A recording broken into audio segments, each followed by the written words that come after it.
Welcome back to the channel. I'm James Salvatore, and today I have something pretty cool here for you. For those of you who have seen the recent Bad Boys movie, you'll definitely recognize this one. This is a 2020 Porsche 911 Carrera 4S Coupe.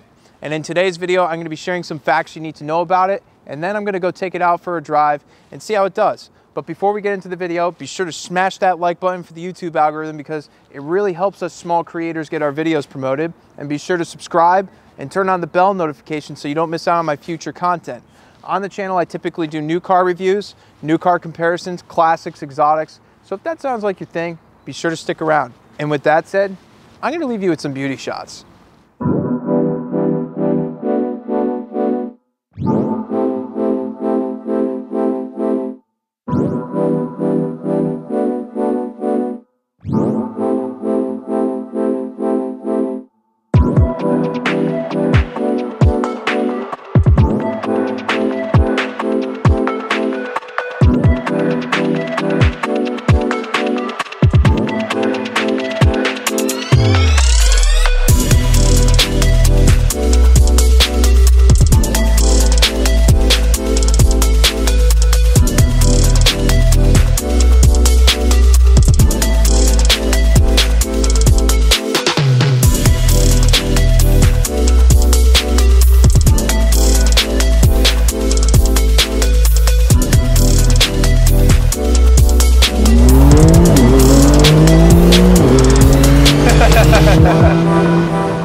The 911 is a car that needs no introduction. It's a sports car that's been around for decades. It's iconic. Almost everybody knows what it is when they see one. And gone are the curvy lines of the last generation, and in are the angular shapes of kind of almost the 90s 911 back on the new 911 for this year.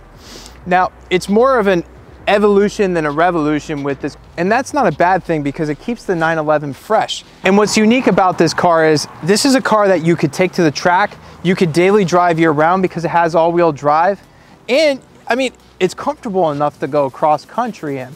But you know what, let's go over some of the changes that have happened for the new generation. As you can see, there have been some styling cue changes here. You have a completely new front end. You can definitely tell that they're taking some cues from the 90s here with this sculpted cowl and more angular front end here and the raked up headlights. In the rear, you'll notice not much has really changed. It's more evolution there than revolution again. But that's not a bad thing because the rear end of the last generation 911 was beautiful. If anything, I think they've just made it slightly more aggressive.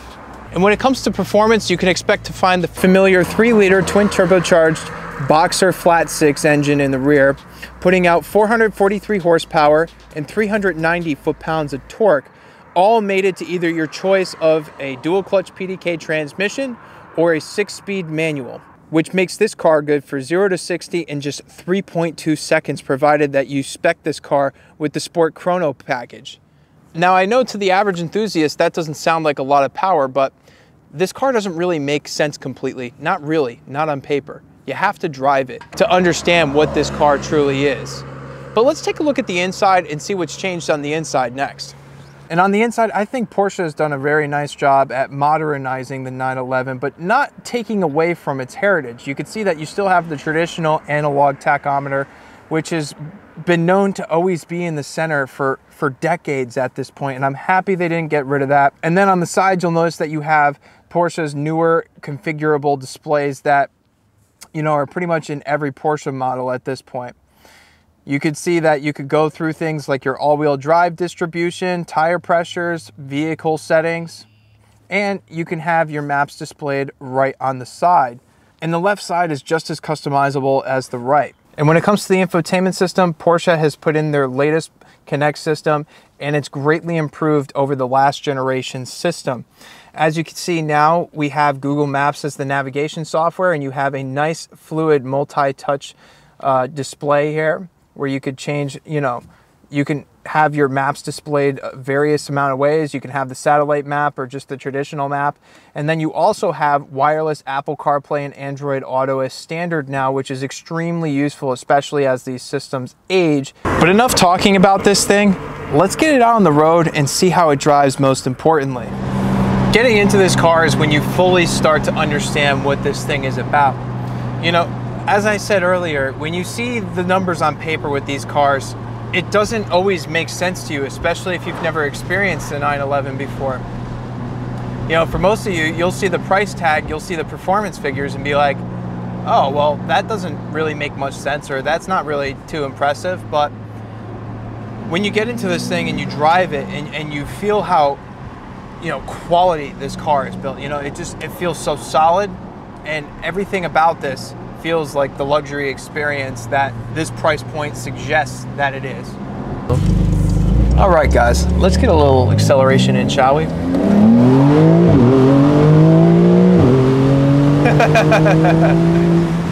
Oh, man. That'll wake you right up, pitching it right into the turn. Yeah, this thing is properly quick.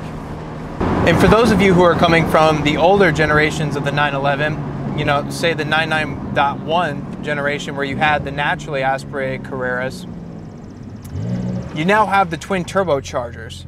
And that adds an interesting personality characteristic to this car, because it used to be back in the day that you only had, the only turbocharged 911s were the ones that had the turbo badge in front of it. That's not the case today.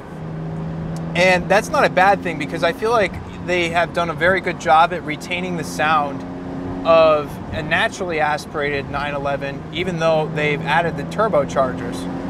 And it really does still maintain that characteristic wail that you look for with the 911.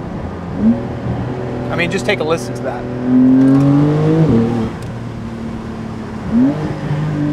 Woo! Just listen to that sound. You gotta love it. Nothing sounds exactly quite like a flat six. And with the rear steering in this car, it just feels so controlled and so planted. And in this spec, this car just looks absolutely amazing. I mean, for anybody who's seen the recent Bad Boys film, you'll definitely recognize this, as I said earlier, because the guys down at Porsche of Fairfield spec this car to be exactly like the movie car. So if you were a big fan of that movie and you really like that car and you're looking for that car's exact spec, so be sure to check out the description if you're interested in this car. And I feel like Porsche has done a really good job with their throttle mapping in this car, because the boost doesn't just roll on and hit you like in a typical turbocharged car. You kind of just like, oh, there's the boost. That's not the case. With this car, the power is very progressive. Is it as progressive as a naturally aspirated engine? No. But is it very close? I would say yes.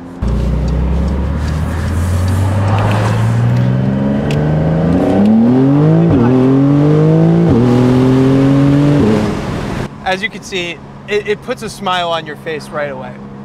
And that's one of the most important things that a car could do for you. If it doesn't put a smile on your face, it's not worth the money. That's the thing. And this car definitely will put a smile on your face. You know, you hit the gas and you hear this thing spool up. And it's just so responsive. And, you know, when you're in the corners, it handles so flat and gives you that sense of confidence. You always feel like you know what this car is about to do.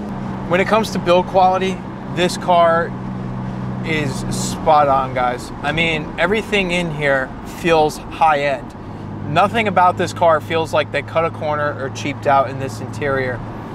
Everywhere you touch is covered in fine leather or aluminum, and it's real trim, guys. It's not like, you know, you see that plastic trim that looks like aluminum. Yeah, Porsche doesn't play around with materials like that, and I really like that. Say, for instance, the paddle shifters. A lot of cars cheap out when it comes to the paddle shifters. You can hear that. That's solid metal. And, you know, overall, everywhere, you know, you look in this car, even the lower thirds of the door cards are covered in leather. You know what I mean? A lot of manufacturers will cover the top 2/3 of the door with leather and then cheap out on the rest. They don't do that in this car. And the seats in this car are very well bolstered, but comfortable at the same time. And that can't be said for a lot of sports cars. Sometimes they don't get it right. You see, I feel nice and snug in this, but I could easily see this being a car that I would take on a long road trip. So if you're somebody who, say, you know, in my family, we always drive from Connecticut to Florida every year, this would be a perfect car to do that in. And for newer 911 buyers, you know, people who aren't yet Porsche enthusiasts, who don't quite understand these cars, I can relate to you because, you know, last year I'd have been in a few 911s, but I hadn't really driven any, and I didn't really fully understand it. You know, to me, they looked like lower horsepower cars for a lot of money. I mean, I always assumed that they were incredible driving machines, but this is one of those cars you really can't judge on paper. This car's tale is about the emotional experience that you have driving this thing, the sense of connection you have. Every little input in this car matters. You know, it's not like anything goes unnoticed. You add a little bit of throttle, you notice it. You know what I mean? Some cars, the throttle mapping just isn't quite there, especially in the newer cars. You give it a little bit of steering input, you feel it. You know what I mean? Whereas in some cars, it feels like, you know, you're going along for the ride and the computer's driving for you. That's definitely not the case in this car, and even with the PDK transmission, it helps keep you involved. Now, if this car had the manual, which I look forward to driving, one with a manual, I'm sure it would be even more of an involving experience than this is. Yeah, as you can tell, this thing is properly fun. It really is, guys. Just listen to those turbos spool up. I love that you get the nice blow-off noise. Yeah, by the way, guys, the pops aren't in Sport Plus mode because having that programmed backfire is actually less efficient, believe it or not. So that's why in Sport mode, they allow for those crackles and pops to happen, and in Sport Plus, they get rid of them because it's a waste. Now, the one thing that I really enjoy about the 911 is the seating position in this car. You could see so well out of this car in every aspect. You have the nannies, you know, you have all the driver's assistance features if you want them, but I find that I hardly use them. You know, I mean, this car has active lane keep assist, blind spot assist, forward collision assist. It has all those safety systems, but, you know, I think Porsche has done a good job at making sure that the driver could actually see, because that alone will give you an extra level of confidence versus other cars. And just take a look at how beautiful this view of the reservoir is to my left. It is absolutely beautiful out here.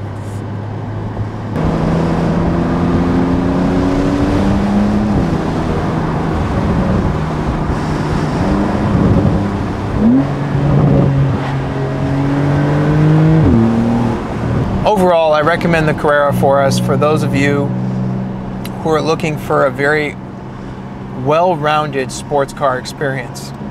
Now, this is a car that you get into it every time and it feels special. It feels like a sense of occasion, but you have all the modern amenities and technology that you want out of a daily driver in today's time.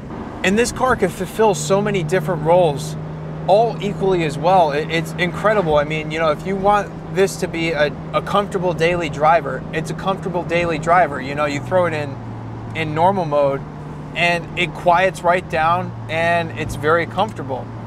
I could easily see this being a car that you could take cross country if you really wanted to. You could easily have this be a daily driver in the wintertime, throw some snow tires on it, and this thing's a beast. And when you want to go on a track and have some fun, this is the car you want. I mean, it's just so confidence inspiring and it handles so well that, you know, you could basically, it'll take whatever you throw at it for the most part. I mean, yes, at $162,000, this does come in at a very high price tag for this level of power in a car. I mean, what I would recommend is, I would recommend sticking with maybe more of a base 4S and get one for like around $130,000. I think that's the sweet spot for this car. This is a very nicely equipped Carrera 4S. So that's why it's so much more money, but I could see this being, you know, the car to buy for around $130,000 because it just does everything you want. What other daily driver sports car can you get that can literally, you know, handle all weather conditions, go to a track, and still be comfortable when you want it to be? Very few cars accomplish that. This car has gone through now countless generations of improvement and refinement, and I'm sure when you try one of these out, you'll definitely notice that for yourself, especially if you're coming from another brand and this is your first Porsche. Well, that's all for today's video. I hope you enjoyed it as much as I enjoyed making it for you. If you haven't done so yet, be sure to help me out by smashing that like button for the YouTube algorithm, because it really helps us small creators out. And be sure to subscribe and turn on the bell notification so you're alerted when I post my future content.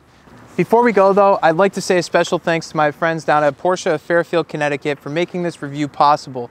They're an awesome group of people to work with, super helpful and accommodating, and they have a lot of rare models in their inventory. So whether you're looking for this car in particular, which is really cool, it's basically the Spec from Bad Boys, or if you're looking for another 911, they've got you covered. Be sure to check them out. I'm gonna leave a link in my description below so you could do so. And with that said, thank you for watching, and I'll see you next video.